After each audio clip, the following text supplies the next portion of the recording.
अच्छा, जो आज हमने एक्सरसाइज पढ़नी है ना, ये एक्सरसाइज है 1.1 DA की। DA के कोरस है, कोरस की ये है DA कोरस है, ठीक है। DA मैथ का कोरस है, इसकी एक्सरसाइज है 1.1। एक्सरसाइज 1.1, ठीक है। और चैप्टर का नाम है function and limit. Function and limit. ये क्वेश्चन नंबर हम 3 से स्टार्ट करने लगे हैं। चले इसको एक्सरसाइज को स्टार्ट करते हैं समझना। अगर आप चैनल पे नए हैं तो आप जल्दी से चैनल को सब्सक्राइब कर लें, ताकि नए आने वाले लेक्चर और नए आने वाली वीडियो आपको सुनने को मिल सके। नेक्स्ट को हम स्टार्ट करते हैं क्वेश्चन नंबर 3। हमारा क्वेश्चन नंबर 3 जो है वो एक्सरसाइज 1.1 का ये है। क्वेश्चन नंबर 3 जो है वो हमारा, इसमें कहा गया है इफ एफ एक्स हमें दिया गया, F x equal to 3x की 3 प्लस 2x की 2 प्लस x प्लस 4 है, ठीक है। तो हमने प्रूव करना है, प्रूव करना है दैट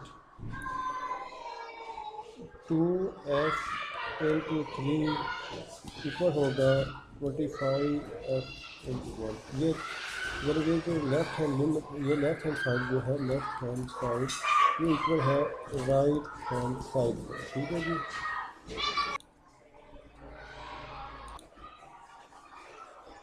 तो सबसे पहले हमें जो फंक्शन दिया गया हम उसको राइट करते हैं। फंक्शन में क्या दिया गया है, यानी कि फंक्शन का मतलब हमें जो इक्वेशन दी गया, जो सवाल दिया वो दिया गया ये 3x की 3 प्लस 2x की 2 माइनस x प्लस 4, ठीक है जी, ये दिया गया। अब आप देखें तो अब f है ना, हमने पिछले क्वेश्चन नंबर 2 में भी देखा था कि जो ये वाली वैल्यू होती है ना, जो ब्रैकेट के अंदर, फॉर एग्जांपल अगर ये हमारे पास फंक्शन है तो हम यहाँ पे जो वैल्यू दी जाती है, ये वाली इधर अगर 3 दी गई है, यहाँ पे देखें आप 3 दी गई है, तो ये 3x की वैल्यू है, यानी कि इसको हमने x की वैल्यू यहाँ से हमें क्या मिलेगी 3। इसमें इसको ही हमने पूरे इक्वेशन में, पूरे फंक्शन में पुट करना होता है, ठीक है जी। चले इसमें अब हमें क्या फंक्शन में वैल्यू यहाँ पे देगी 3 दी गई है, तो हमने इसमें पुट कर देते हैं फंक्शन के अंदर। इसकी जगह पे हमने 3 को पुट किया है, तो जहाँ पे भी x होगा वहाँ पे हमने 3 को पुट करना है। तो इस तरह हमारे पास ये रकम बन गई, ठीक है। अब इसको हम सॉल्व करते हैं, तो f ऑफ 3 हमारे पास क्या आ जाएगा, ये आ जाएगा 3 और 3 का क्यूब क्या होता है 27 होता है, 27 होता है, प्लस 2। अब 3 का स्क्वायर करें, 3 को 3 से मल्टीप्लाई करें तो 9 आ जाएगा, और माइनस 3 प्लस 4। तो इस तरह हमारे पास जो f ऑफ इंटू 3 की जो वैल्यू हमारे पास हमें मिलेगी, वो हमें मिलेगी 81 प्लस 18 प्लस 1, और ये इक्वल टू 100। ये हमें वैल्यू मिली है f3 की। अब आप देखें यहाँ पे जो f3 है ये किससे मल्टीप्लाई कर रहा है, 2 से मल्टीप्लाई कर रहा है, तो हमें यहाँ से 2 से हम इसको मल्टीप्लाई भी कर देंगे साथ। तो इस तरह 2 और f3 की वैल्यू थी 100, तो ये आ जाएगी हमारे पास 200 वैल्यू आएगी। यानी कि लेफ्ट हैंड साइड हमें क्या मिल रहा है, लेफ्ट हैंड साइड हमें इसकी वैल्यू मिली है 200, ठीक है जी। अब हमने राइट हैंड साइड को सॉल्व करना है। क्या सॉल्व करना है राइट हैंड साइड को, तो उसमें हमने देखें जो फंक्शन दिया गया, फंक्शन में हमने 1 पुट करना है, यानी कि इसी जो ये फंक्शन दिया गया सवाल में हमने क्या पुट करना है 1 पुट करना है। तो यहाँ पे 1 पुट कर देंगे इसी का पे, और ये 3 और ये 1 की फिर क्यूब आ जाएगा, प्लस 2 इंटू 1 का स्क्वायर, ये देखें, और माइनस आ गया एक्स है माइनस 1 प्लस 4 आ जाएगा।